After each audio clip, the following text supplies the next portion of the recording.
Conversas Cruzadas de volta e hoje falando sobre tecnologia e educação. Falamos muito aqui, sim, sobre algumas iniciativas de como fazer isso acontecer em sala de aula. Agora eu gostaria de saber de vocês também, qual é o limite para isso tudo? Quer dizer, se nós vamos ter crianças e adolescentes cada vez mais habituados a essa linguagem, nós não corremos, por exemplo, o risco de ter crianças e adolescentes que não leem mais, por exemplo, que não têm concentração suficiente para encarar um livro, uma boa leitura? Eu discordo. Eu acho que hoje o jovem ele lê tanto quanto, só que ele está lendo na tela, né? Eu acho, inclusive, tem algumas tecnologias que até propiciam que ele mantenha o foco por mais tempo, tá? Isso tem que ser melhor abordado. Existem pesquisas, inclusive realizadas na Europa, que mostram que os adolescentes, numa faixa etária, eles têm uma média de leitura maior que os adolescentes que tinham há 10 anos atrás nos livros. O que acontece é que eles são mais seletivos. Tá? Como eles têm acesso a um ranking maior de conteúdos, eles não vão ler aquelas coisas que são indicadas como básica, que são literaturas básicas, mas eles vão ler as coisas que interessam para eles. Pois é, mas eu me refiro exatamente à qualidade da leitura, porque leem em redes sociais, mas parece que tem leituras menos densas. E não é importante também, professor, para a formação? As leituras são densas, porque se tu analisar, a gente fala hoje de adolescentes que conseguem discutir contigo coisas que, se você analisar 20 anos atrás, eles não tinham nem ideia do que se falava em termos de filosofia, em termos de conhecimento. Mas eu não falo nem da leitura como fonte de informação, mas a leitura como uma possibilidade de adquirir outras habilidades que também são importantes, não são, professor? São sem dúvida importantes. Mas também a gente tem que pensar, quando você fala em livro, que o livro está se transformando também. Então, por exemplo, e o acesso está sendo, que também é uma coisa muito importante. A gente está tendo, por exemplo, os e-books, né?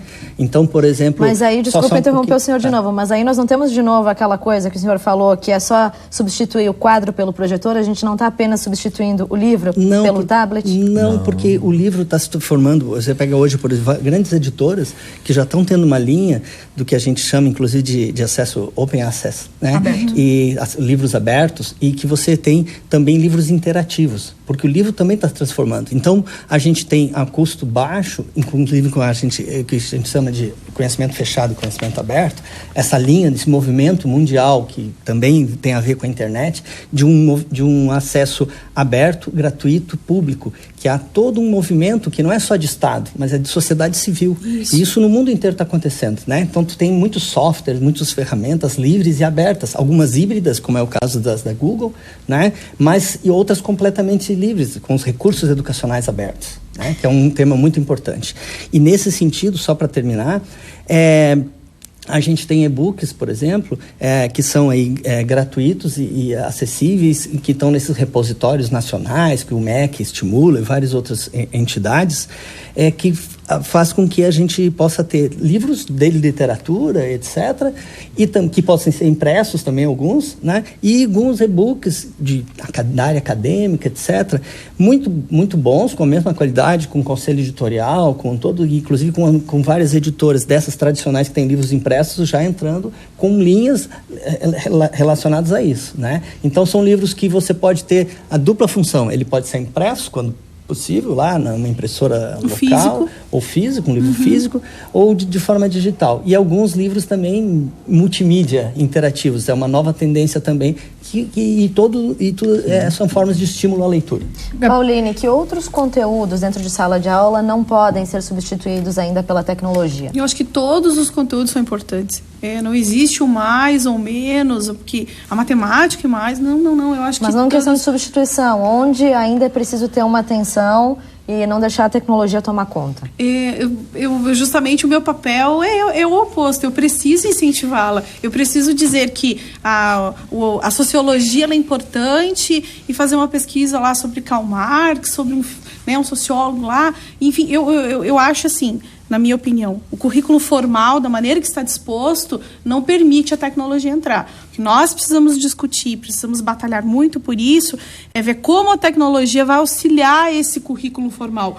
De que maneira ela vai perfazer. A tecnologia não vai substituir. Tu imagina assim, imagina uma sala de aula onde o professor, durante a semana, ao invés de ele dar todas as aulas dispositivas, ele tenha um momento com os alunos que nem esse nosso. Isso. Que os alunos tenham que conversar, defender a ideia deles, e realmente fazer uma análise crítica. Isso é outra coisa, isso que você falou, toca num ponto, a questão de que também o uso excessivo das tecnologias acaba criando crianças, adolescentes mais individualistas, com dificuldades de se comunicar e de se relacionar. Essa é a ideia. Como travar isso, né? A ideia é essa, a tecnologia tem que servir para fazer aquele tempo que tu tem na sala de aula, que tu perde para transmitir o que está pronto. E o professor tem que resgatar justamente isso. É por isso que a gente acredita que eles vão continuar lendo. O papel do professor vai ser esse. Mediar. O professor nunca vai deixar de ser imprescindível, só que ele vai precisar mudar o papel dele. O papel dele vai ser fazer um pouquinho do que tu tá fazendo aqui. Tem que instigar, tem que fazer as pessoas pensarem, tem que fazer elas criticar, Ele é um tem que provocador. provocar. Tem que sobrar tempo para se trabalhar exatamente essas questões de autocrítica, de me devolve o que tu aprendeu, eu quero conversar contigo, de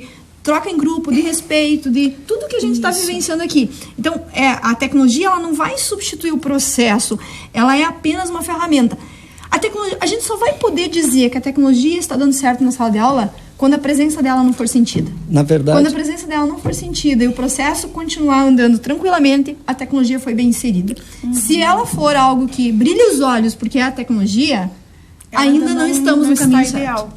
É uma questão importante aí, um exemplo que a gente falou aqui, mas não explicou o que era, a tal da sala de aula invertida, que é um pouco essa preocupação que você tem e um pouco que ela estava descrevendo aqui.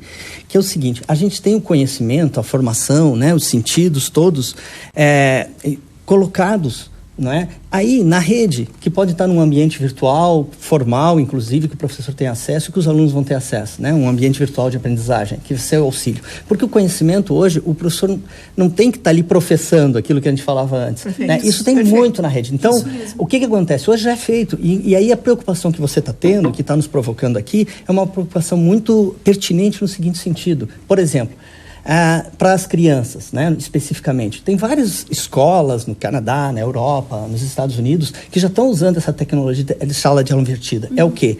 Esse conhecimento formal todo que a gente está vendo, ele está na rede. Está disponível. Mas na sala de aula, como é que a gente faz hoje? Hoje, a gente faz assim, o professor vai lá, bota um conteúdo, fala, e ele vai estudar sozinho em casa, fazer o tema, etc. e tal. Então, a inversão de valores é isso, a sala de aula invertida é isso. Ou seja, é fundamental a interação entre as crianças, a orientação. E isso, o animador, o professor, que inclusive está mais preparado, e isso ele vai fazer em sala de aula. Porque aquele conhecimento, o aluno tem muito mais afora. Não tem como o professor sozinho competir com o professor Google ou com, né, a gente brincando. Então, esse conhecimento, ele tem na rede, ele vai ter tabelado, vai ser monitorado pelo professor.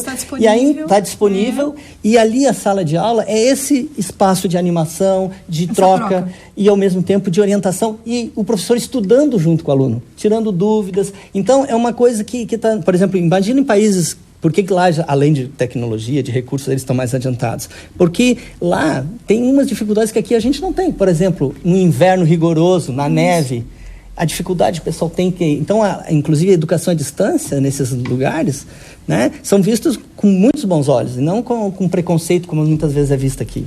Temos um longo caminho aí pela frente, mas pelo menos a boa notícia é que já começamos pelo Claro, sem Muito dúvida. obrigada pela presença de vocês aqui hoje. O programa vai ficando por aqui, Conversas Cruzadas. Quem decide, tem opinião, assiste. Até a próxima.